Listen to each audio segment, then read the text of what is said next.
Hello बच्चों, welcome to GK classes. I hope आप लोग स्वस्थ होंगे, मस्त होंगे, तंदुरुस्त होंगे। जैसा कि आप लोग जानते हैं कि हम लोग एनसीईआरटी मैथमेटिक्स क्लास 11th का चैप्टर नंबर 1 पढ़ रहे हैं, जिसका नाम है सेट्स।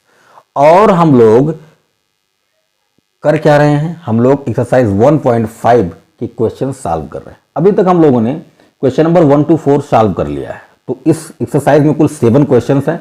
4 हम कर चुके हैं, 3 क्वेश्चन बचे हुए हैं, 5 नंबर, 6 नंबर एंड 7 नंबर। तो इन तीनों क्वेश्चंस को हम लोग इस वीडियो में सॉल्व करने वाले हैं। ठीक है, अगर आपने इससे पहले की वीडियोस नहीं देखी हैं तो एक बार डिस्क्रिप्शन चेक कर लीजिए, वहां पर मिल जाएगा। किनारे में आई टैब पर वीडियो मिलेगी, या फिर प्लेलिस्ट में जाइए, आपको वहां पर वीडियोस मिल जाएंगे। ठीक है, तो पेन और पेपर हाथ में ले लीजिए और चलिए शुरू करते हैं आज की इस क्लास को। और बात करेंगे सबसे पहले क्वेश्चन नंबर 5 की। क्वेश्चन नंबर 5 में कह रहा है कि draw appropriate Venn diagram for each of the following. Venn diagram के बारे में मैंने आपको बताया था कि वेन डायग्राम होता क्या है, किसी भी सेट का वेन डायग्राम कैसे बनाते हैं, इन सारी चीजों को मैं पहले ही बता चुका हूं। कोई बच्चा अगर शुरू से देख रहा है तो कोई डाउट नहीं होगा। अगर आपने प्रीवियस वीडियोस नहीं देखी हैं तो जरूर देख लें, जहां पर मैंने वेन डायग्राम के बारे में बताया है। ठीक है, आओ बनाते हैं।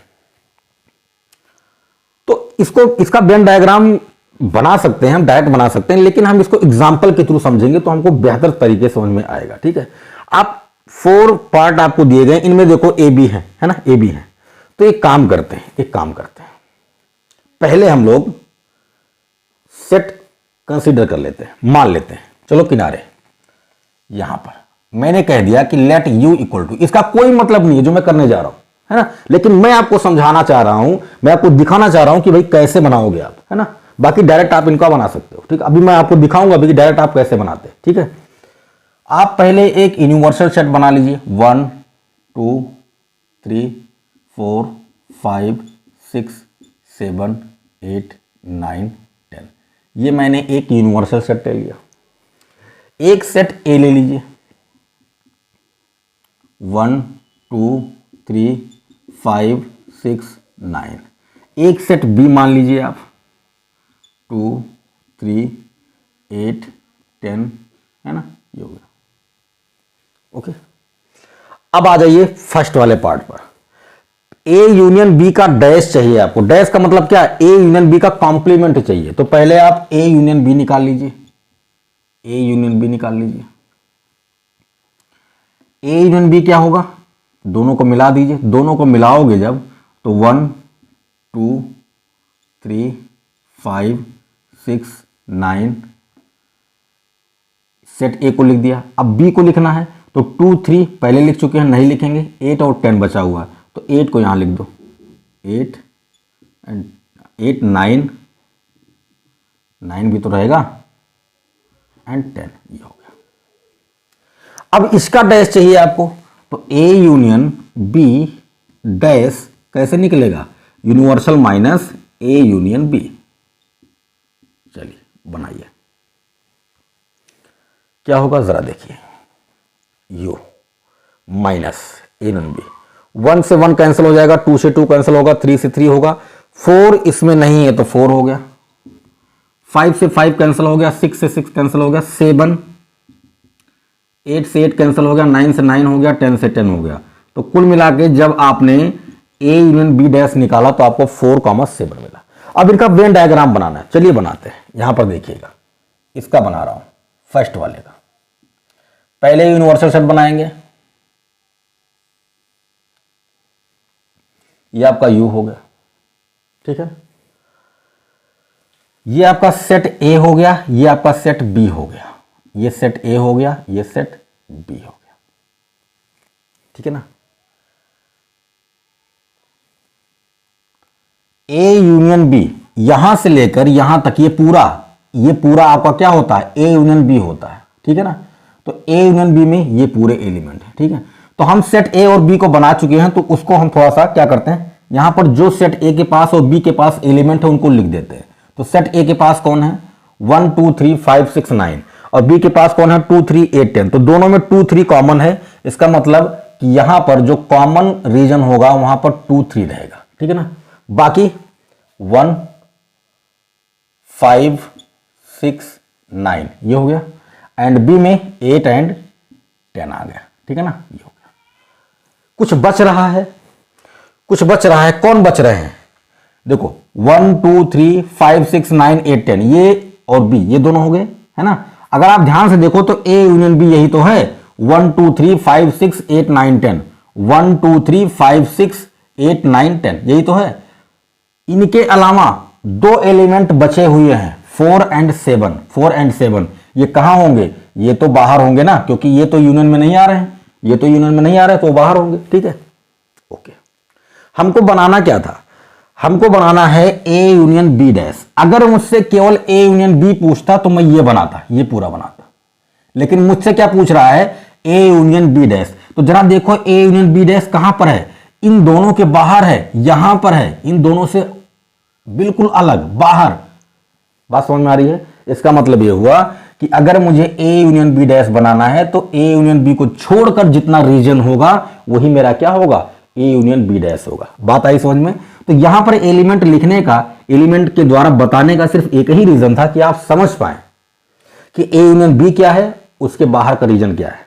मैं इसका रफली एक फिगर यहां बनाता हूं, ध्यान से देखिएगा। ये ए हो गया, ये बी हो गया, ये सेट ए है, ये सेट बी है। ये जितना पूरा रीजन है ये आपका होता है ए यूनियन बी। और जब डैश की बात करेगा, जब डैश की बात करेगा तो इनको छोड़कर ये वाला रीजन जो है यही आपका क्या होगा, ए यूनियन बी डैश। आई बात समझ में। तो बस बना दीजिए। अब यहां पर नंबर लिखने का कोई मतलब नहीं है, नंबर को मैं हटा देता हूं, सिर्फ समझाने के लिए मैंने बनाया था, ठीक है। इनको हटा देता हूं, इनको मैं हटा देता हूं।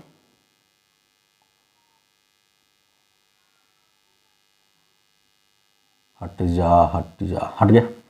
तो जो A union B dash, A union B का होल डैश है वो ये वाला रीजन होगा, ये वाला पूरा रीजन जो होगा यही इसका क्या होगा, वेन डायग्राम होगा। बात समझ में आई। ओके, तो इस पूरे को छोड़कर बाकी बाहर का जितना रीजन होगा वही होगा ए यूनियन बी डैश। तो पहला वाला समझ में आया कैसे बना, एग्जाम्पल के थ्रू हमने बनाया। अब दूसरे वाले को भी बनाते हैं, ध्यान से देखो। तो ये हटा देते हैं ना, इनकी जरूरत नहीं है। अब इसमें देखो क्या है, A dash intersection B dash. तो पहले ए डैश निकाल लो। ए डैश कैसे निकालेंगे, ए डैश इक्वल टू आएगा यू माइनस ए, यही तो आएगा, जरा निकाल लो। u माइनस ए, तो 1 से 1 कैंसिल, 2 से 2, 3 से 3, 4 बचेगा, 5 से 5 कट गया, 6 से 6 कट गया, 7, 8, 9 से 9 कट गया एंड 10, ये आ गया ए डैश। बी डैश निकालो जरा, बी डैश क्या होगा, u माइनस बी, निकालो। 1 नहीं है, 2 से 2 कट गया, 3 से 3 कट गया, 4, 5 इसमें नहीं है, 6 नहीं है, 7 नहीं है, 8 है, 9 नहीं है एंड 10 भी है। तो जो रहेगा वो कैंसिल हो जाएगा, ये हो गया। अब इन दोनों का इंटरसेक्शन चाहिए, intersection A dash intersection B dash, निकाल लो भाई इन दोनों का इंटरसेक्शन। तो दोनों में जो कॉमन हो 4 7 4 7, इनके अलावा कोई भी एलिमेंट कॉमन नहीं है, तो 4 7। थोड़ा सा याद कीजिए, इस वाले में भी तो यही आया था, ये जो आपका 4 7 है यही तो आया था, ए यूनियन बी डैश। और थोड़ा सा याद कीजिए, मैंने डी मॉर्गन्स लॉ के बारे में बताया था। डी मॉर्गन्स लॉ क्या होता है, A union B dash equal to क्या होता है, A dash intersection B dash. मतलब यह है कि ये और ये दोनों एक ही हैं, ये वाला दोनों एक ही चीज है ना। बस थोड़ा सा घुमा के पूछ दिया, इस वाले में लेफ्ट हैंड साइड का बनाना था, इस वाले में राइट हैंड साइड का बनाना है ना। तो कैसे बनेगा, सेम ऐसे ही बनेगा जैसे बन रहा था। ये आपका हो गया यूनिवर्सल सेट, ये आपका हो गया सेट, ये आपका हो गया set B. A intersection A dash intersection B dash 4 से बनाया हुआ, मतलब इसको छोड़ के, तो यही वाला रीजन होगा, ये वाला जैसा बना हुआ है पार्ट 1 का वैसे इसका भी बनेगा, है ना। बात समझ में आई। इन दोनों का एक ही मतलब है, ठीक है। चलिए थर्ड वाले की बात करते हैं, ए इंटरसेक्शन बी का होल डैश, मतलब ए इंटरसेक्शन बी निकालिए, फिर उसका कॉम्प्लीमेंट निकालिए, ठीक है।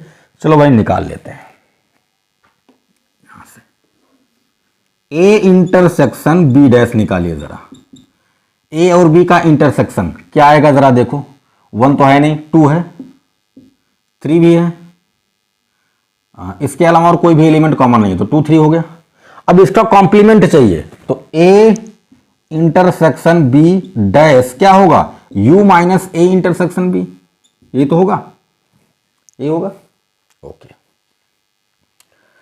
u minus A intersection B, तो u यहां पर है और a इंटरसेक्शन b यहां पर है, तो 1 इसमें नहीं है, तो 1 हो जाएगा। 2 3, ये 2 3 कैंसिल हो जाएगा, बाकी सारे के सारे एलिमेंट है 4 5 6 7 8 9 10, ये हो गया, है ना, यही तो बना दो भैया, बना दो, है ना, केवल 2 3 को छोड़कर बाकी सारे एलिमेंट है ना। तो जरा बनाइए इस तीसरे वाले का बनाते हैं, बना दो। ये u है, ये सेट a है, ये सेट b है। अब जरा बनाइए सेट a और सेट b। सेट a में 2 3, b में भी 2 3, तो ये 2 3 हो गया। बाकी सेट a में कौन एलिमेंट है, 1 5 6 9, b में 8 एंड 10, ठीक है, ये हो गया।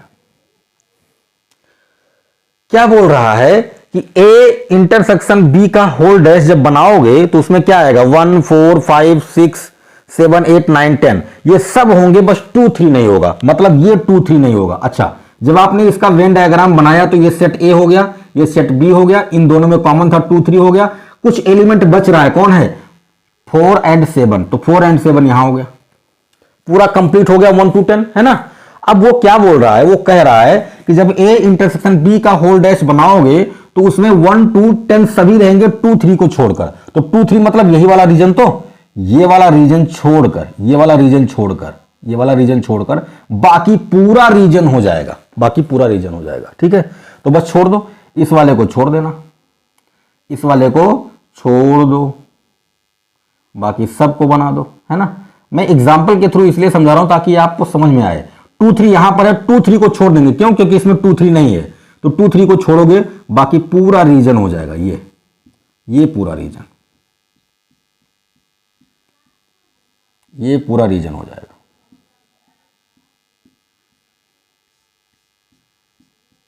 ये वाला रीजन छोड़ देना बीच में, बाकी पूरा रीजन हो जाएगा आपका। आप चाहो तो कलर भी कर सकते हो, मैं लाइन बना रहा हूं, आप कलर भी कर सकते हो। तो बस ध्यान रखना कि ये बीच वाला रीजन जो है, ये वाला 2 3, यहां पर 2 3 आएगा ना, वो 2 3 छोड़कर बाकी सारे के सारे एलिमेंट होने चाहिए, तो ये बन जाएगा आपका a इंटरसेक्शन b का होल डैश, ठीक है। अब एक चीज और देखो, डी मॉर्गन्स लॉ में मैंने 2 बातें आपको बताई थी, यहां पर मैं लिखता हूं। फर्स्ट जो था वो था a union b whole dash equal to होता है a dash intersection b dash.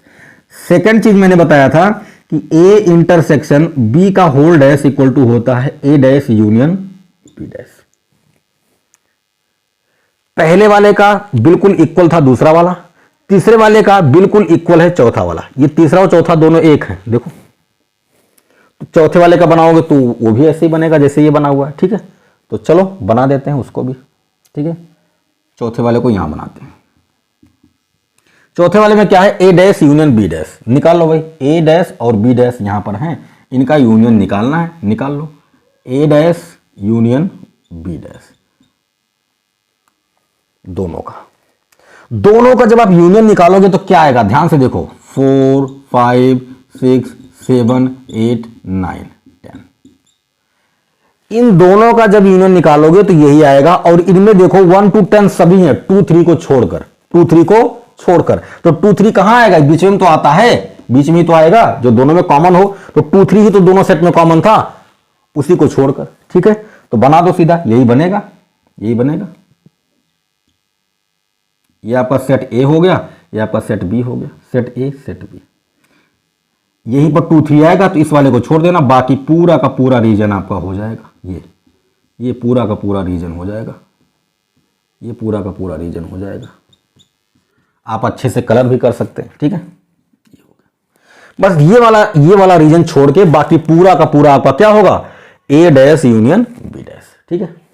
तो ये वेन डायग्राम था, आई होप आप समझ गए होंगे। वेन डायग्राम को बनाने के लिए आप चाहते तो डायरेक्ट बना सकते थे, सीधा आपको बनाने को बोला था बना सकते थे, लेकिन मैंने एग्जाम्पल के थ्रू आपको करके दिखाया कि आप कैसे समझ पाओगे कौन से रीजन की बात की जा रही है। ठीक है, तो आई होप आप समझ गए होंगे। स्क्रीनशॉट ले लीजिए, फिर हम लोग आगे बढ़ते हैं। तो बच्चा लोग, हम लोग क्वेश्चन नंबर 5 कर चुके हैं। अब बात करते हैं क्वेश्चन नंबर 6 एंड 7 की। तो पहले क्वेश्चन नंबर 6 की बात कर लेते हैं।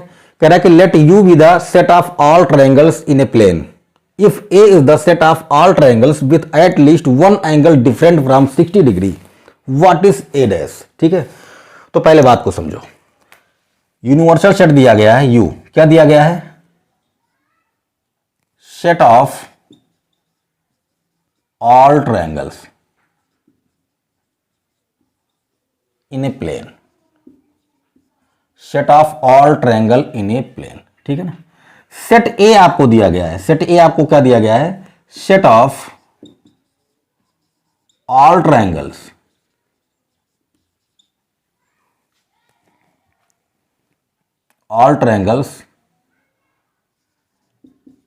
Eight least one angle different from 60 degree. Then आपको ए डैश बताना है। तो ए डैश क्या होता है, ए डैश होता है यू माइनस ए, यही तो होता है। इस यूनिवर्सल सेट से ए को हटा दीजिए, जो बचेगा वो ए डैश हो जाएगा। ठीक है, अब मतलब समझो। कह रहा है कि एक प्लेन में यू क्या है, सेट ऑफ ऑल ट्रायंगल्स, सभी तरह के ट्रायंगल्स हैं, है ना, राइट एंगल है, इक्विलेटरल है, आइसोसेलेस है, सभी तरह के ट्रायंगल्स हैं यू में। लेकिन सेट ए में कह रहा है कि set of all triangles at least one angle different from 60 degree. मतलब यह है कि सेट ए में जितने भी ट्रायंगल्स हैं उसमें कह रहा है कि जितने भी ट्रायंगल्स हैं उनमें कोई भी ट्रायंगल का एंगल 60 डिग्री नहीं है। कहने का कुल मतलब यह है कि जितने भी ट्रायंगल हैं वो सब 60 डिग्री से डिफरेंट एंगल वाले ट्रायंगल हैं, उसमें 60 डिग्री वाले नहीं है। तो एक बात बताना मुझे, इसमें 60 डिग्री वाले नहीं है, इसमें सारे तरह के हैं। तो अगर मैं यू में से ए को हटाऊंगा, माइनस करूंगा, तो वो सारे के सारे ट्रायंगल हट जाएंगे जिनमें एंगल जो है 60 डिग्री का नहीं है। मतलब जो बचेंगे वो केवल वही ट्रायंगल्स बचेंगे जिनमें सारे के सारे एंगल क्या हैं, 60 डिग्री के हैं। बात समझ में आ रही है भाई। u माइनस ए करने का मतलब यह है कि आप a को हटा रहे हो, और ये क्या है, ये कह रहा है कि सभी ट्रायंगल्स ऐसे हैं जिनमें कम से कम एक एंगल ऐसा है जो 60 डिग्री से डिफरेंट है। मतलब एक भी एंगल 60 डिग्री का नहीं है। ट्रायंगल में कितने एंगल होते हैं, 3 होते हैं। एट लीस्ट का मतलब क्या है, कम से कम। तो कम से कम एक एंगल 60 डिग्री से डिफरेंट है, कम से कम एक अलग है। तो कम से कम एक अलग होने का मतलब एक भी अलग हो सकता है, दो भी अलग हो सकता है, तीन के तीनों अलग हो सकते हैं। ये तो ये सेट जो है, इसमें जितने भी ट्रायंगल हैं उनमें उन ट्रायंगल्स के जितने भी एंगल बन रहे हैं, तीन के तीनों एंगल जो बन रहे हैं वो 60 डिग्री के नहीं है। तो जब आप माइनस करोगे तो जो बचेगा वो ऐसे ट्रायंगल्स होंगे जिनके सारे के सारे एंगल 60 डिग्री के हों। और आप ये अच्छे तरीके से जानते हो कौन से ट्रायंगल होते हैं जिनके सभी एंगल 60 डिग्री के होते हैं। तो आपका आंसर होगा कि इक्विलेटरल ट्रायंगल ऐसा होता है जिसके तीन के तीनों यानी सारे के सारे एंगल 60 डिग्री के होते हैं। तो आपका आंसर जो आएगा ए डैश, उसमें आएगा set of all equilateral triangles, set of all equilateral triangles. तो जो ए डैश आएगा उसमें कौन होंगे, उनमें केवल इक्विलेटरल ट्रायंगल्स होंगे बस, और कोई नहीं होगा। बात आई समझ में। तो ये था आपका क्वेश्चन नंबर 6। या आप ऐसे भी बोल सकते थे set of all triangles at least one angle 60 degree, eight least one angle 60 degree, है ना। मतलब एक ऐसा ट्रायंगल होगा या ऐसे ट्रायंगल्स होंगे जिनमें कम से कम एक एंगल तो 60 डिग्री का होगा ही होगा, है ना। ऐसा भी आप लिख सकते थे। चलो मैं लिख देता हूं यहां से आप ऐसे भी लिख सकते थे, और A dash equal to set of all triangles with at least 1 angle 60 degree. ठीक है ना। अब बात करते हैं क्वेश्चन नंबर 7 की। Fill in the blanks, fill in the blanks करना है। और ये सारी चीजें मैं शुरू में बता चुका हूं आपको ना, फिर भी करना तो है ही। A union A dash, set A और उसके कॉम्प्लीमेंट का अगर आप यूनियन निकालोगे तो क्या मिलेगा आपको? यूनिवर्सल सेट मिलेगा। क्यों? क्योंकि आप यही तो करते हो। अगर ए डैश आपको निकालना है तो कहते हो ए डैश इक्वल टू क्या? यू माइनस ए। तो अगर ए डैश और ए को मिलाया जाए तो आपको क्या मिलेगा? यू ही तो मिलेगा। तो यहां पर आंसर होगा you. Second, five dash intersection A, five dash. अच्छा, किसी भी एलिमेंट का जब आप कॉम्प्लीमेंट निकालते हो तो क्या करते हो? जैसे फाइव डैश की अगर बात करें तो फाइव डैश निकलेगा, क्या आएगा? You minus five. और फाइव तो कुछ है ही नहीं, तो आंसर क्या मिलेगा? यू मिलेगा। इसका मतलब यह है कि फाइव डैश जो है इसका मतलब यू है ना। तो यहां पर आएगा यू, और यहां पर अगर u है तो u और a का इंटरसेक्शन, u इंटरसेक्शन a क्या मिलेगा? a ही तो मिलेगा। ये दोनों में कॉमन हो तो आंसर आपको मिलेगा a। Next, a intersection a dash. कई बार बता चुका हूं, किसी भी सेट और उसका कॉम्प्लीमेंट दोनों डिसजॉइंट होते हैं, मतलब यहां पर आंसर मिलेगा 5। ठीक है ना। u dash intersection a। अच्छा, u डैश जैसे आप किसी भी सेट का निकालते हो, जैसे ए डैश निकाला तो यू माइनस ए किया, ऐसे यू डैश निकालेंगे, क्या करेंगे? यू माइनस यू करेंगे। जिस सेट का निकालते हैं उसी को माइनस करते हैं। यू माइनस यू का मतलब 5, और 5 के साथ अगर ए का इंटरसेक्शन निकालोगे तो आपको क्या मिलेगा? 5 ही तो मिलेगा, 5 ही तो मिलेगा। तो ये हो गया आपका क्वेश्चन नंबर 7। तो बच्चा लोग, ये था आपका एक्सरसाइज 1.5 जो कंप्लीट होता है। कोई भी अगर डाउट है, कोई भी क्वेरी है तो आप कमेंट करके जरूर पूछें, है ना। बाकी वीडियो कैसा लगा कमेंट कीजिए, लाइक कीजिए, दोस्तों में शेयर कीजिए। अगर आप चैनल पर नए हैं तो सब्सक्राइब कीजिए, बेल आइकन को प्रेस कीजिए, ऑल पर क्लिक कीजिए ताकि ऐसे रोज वीडियोस मिलते रहें। चलिए मिलते हैं नेक्स्ट वीडियो लेक्चर में। तब तक अपना ख्याल रखें, स्वस्थ रहें, मस्त रहें, और जैसा कि हमेशा कहता हूं, पढ़ते रहें।